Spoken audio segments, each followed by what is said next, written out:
حبیب Nagar police station کے تحت نامپلی مرغی مارکیٹ کے قریب ایک مکان میں انسانی ڈھانچہ برآمد ہوا۔ بتایا گیا ہے کہ اس مکان کے پاس کچھ لڑکے کرکٹ کھیل رہے تھے اور ان کا بال اتفاق سے ان کے گھر میں جا گرا اور ایک لڑکے نے بال لینے کے لیے گھر میں داخل ہوا تو یہ سارا منظر دیکھا اور اپنے کیمرے میں قید کر لیا۔ تفتیش کے دوران مقامی لوگوں کا کہنا تھا کہ 7 سال سے اس گھر میں کوئی نہیں ہے اور گھر کا مالک بیرون ملک ہے۔ مقامی لوگوں نے اس گھر سے بدبو بھی محسوس کی۔ اطلاع ملتے ہی مقامی پولیس نے جائے وقوع پر پہنچ کر تفتیش شروع کی اور یہ جاننے کی کوشش کر رہی ہے کہ یہ انسانی ڈھانچہ کس کا ہے۔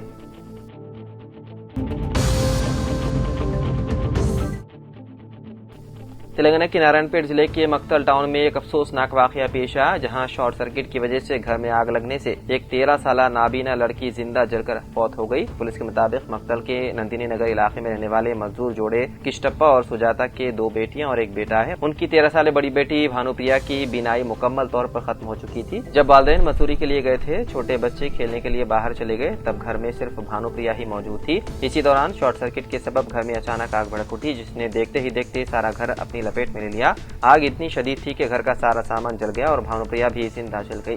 گھر سے اٹھتے گھنے دھوئیں کو دیکھ کر مقامی افراد نے فوراً فائر بریگیڈ اور پولیس کو اطلاع دی۔ فائر عملے نے موقع پر پہنچ کر آگ پر قابو پا لیا، لیکن تب تک لڑکی کی موت ہو چکی تھی۔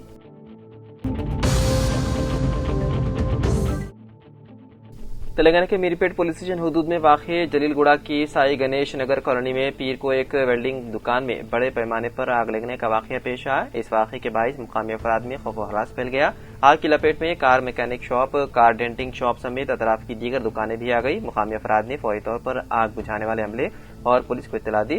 اطلاع ملتے ہی فائر بریگیڈ کے ملازمین 3 فائر انجن کے ساتھ موقع پر پہنچ کر آگ پر قابو پانے کی بھرپور کوشش کی۔ کئی گھنٹوں کی مشقت کے بعد آگ پر قابو پا لیا۔ پولیس کا کہنا ہے کہ ابتدائی طور پر یہ واقعہ شارٹ سرکٹ کے سبب پیش آیا۔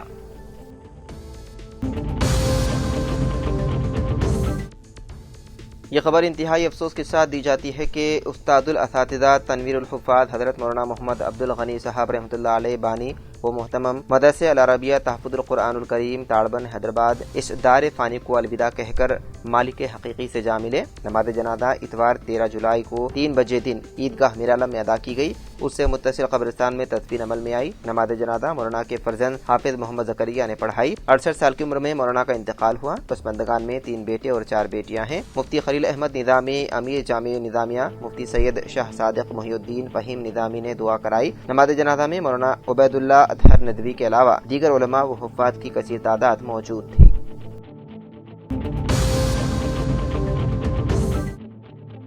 حیدرآباد کے آرام گھر فلائی اوور پر ایک جوڑا بائک پر غیر اخلاقی حرکت کرتے ہوئے پایا گیا۔ سوشل میڈیا پر گردش کرنے والی ویڈیو میں دونوں کو تیز رفتار موٹر سائیکل پر خطرناک اسٹنٹ کرتے ہوئے دیکھا گیا اور سامنے بیٹھی لڑکی کے ساتھ بدتمیزی کی جا رہی ہے۔ اس جوڑے کی طرف سے کی گئی لاپرواہی ان کی اور سڑک پر آنے والے دوسروں کی زندگی کو خطرے میں ڈال سکتا ہے۔ اسے دیکھ کر بعد میں دوسرے بائک سواروں نے ان کا سامنا کیا اور غیر اخلاقی حرکت کے خلاف سخت کارروائی کا مطالبہ کیا۔ ویڈیو میں دیکھا جا سکتا ہے کہ لڑکی بائک سوار کی گود میں بیٹھی تھی، جو کہ ایک عوامی جگہ کے لیے نامناسب حرکت سمجھی جاتی ہے۔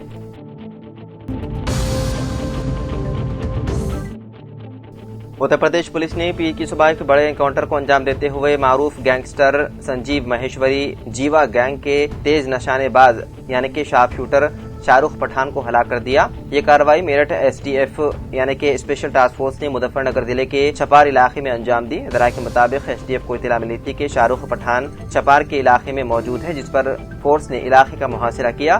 پولیس کے مطابق اسے پکڑنے کے دوران شاہ رخ نے پولیس پر شدید فائرنگ کی، جس کے جواب میں پولیس نے جوابی فائرنگ کی۔ گولی لگنے سے شاہ رخ پٹھان شدید زخمی ہو گیا۔ بعد میں علاج کے دوران اس کی موت ہو گئی۔ فائرنگ کے دوران اس کے ساتھ موجود دیگر مجرم فرار ہونے میں کامیاب ہو گئے، جن کی تلاش کے لیے سرچ آپریشن جاری ہے۔ پولیس نے بتایا ہے کہ شاہ رخ نے سال 2015 میں جرائم کی دنیا میں قدم رکھا تھا اور سال 2016 میں پولیس حراست سے فرار بھی ہو چکا تھا۔ اس کے خلاف قتل، بھتہ خوری اور دیگر سنگین الزامات کے تحت مظفر نگر، سنبھل اور ہریدوار میں درجنوں مقدمات درج ہیں۔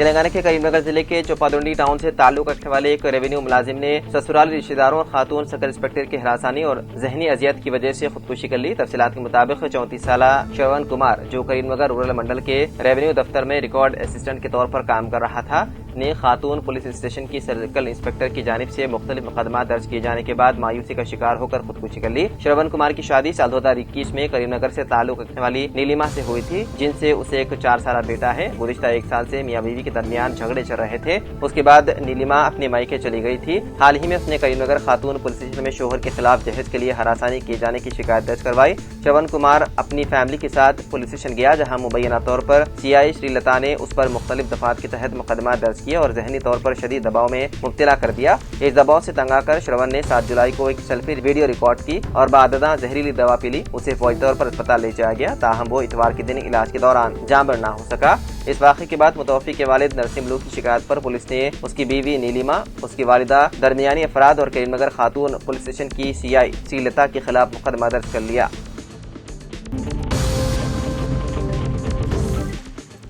تیلگو فلموں کی مشہور اداکارہ بی سروجا دیوی چل بسی، وہ گزشتہ کچھ عرصے سے ضعیفی سے متعلق صحت کے مسائل کا شکار تھی۔ ان کی عمر 87 برس تھی۔ وہ بنگلورو کے یشونت پور میں واقع منی پال اسپتال میں زیر علاج تھی۔ ان کی موت سے تیلگو فلم انڈسٹری میں غم کی لہر دوڑ گئی۔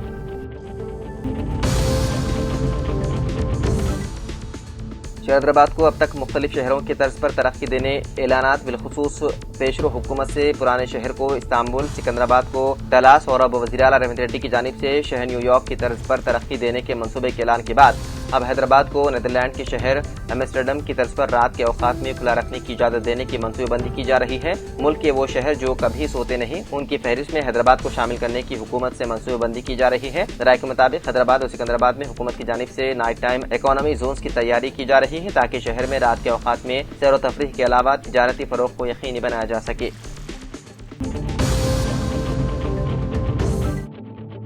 MBBS میں داخلوں کے لیے میڈیکل کونسلنگ کمیٹی نے شیڈول کر دیا جاری۔ آل انڈیا کوٹا کے تحت نشستوں پر 21 جولائی تا 30 جولائی داخلوں کے لیے کونسلنگ ہوگی، جبکہ ریاستی کوٹے کے لیے 30 جولائی سے کونسلنگ کا آغاز کیا جائے گا۔ ریاستی کوٹے کے تحت نشستوں پر داخلوں کے لیے پہلا مرحلہ 30 جولائی تا 6 اگست جاری رہے گا، جبکہ 3 مختلف مراحل میں کونسلنگ کا سلسلہ 18 ستمبر تک جاری رہے گا۔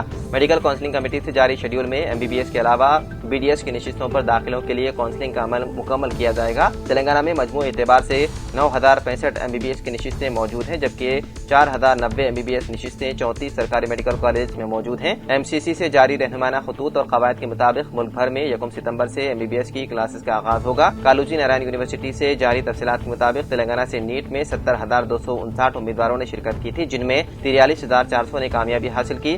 تلنگانہ میں 34 سرکاری میڈیکل کالجز میں 4090 MBBS نشستوں و 26 خانگی میڈیکل کالجز میں جملہ 4350 نشستیں ہیں۔ شیڈول میں رہنمانہ خطوط بھی جاری کر دیے گئے ہیں اور وعدے کیا گیا ہے کہ ESI کالجز کے علاوہ آل انڈیا انسٹی ٹیوٹ آف میڈیکل سائنس کی تمام نشستوں کو آل انڈیا کوٹے کے تحت پر کیا جائے گا اور تمام ریاستوں کے طلبہ ان میں داخلے کے لیے اہل ہونے کے ساتھ قومی سطح کی کونسلنگ میں حصہ لے سکتے ہیں۔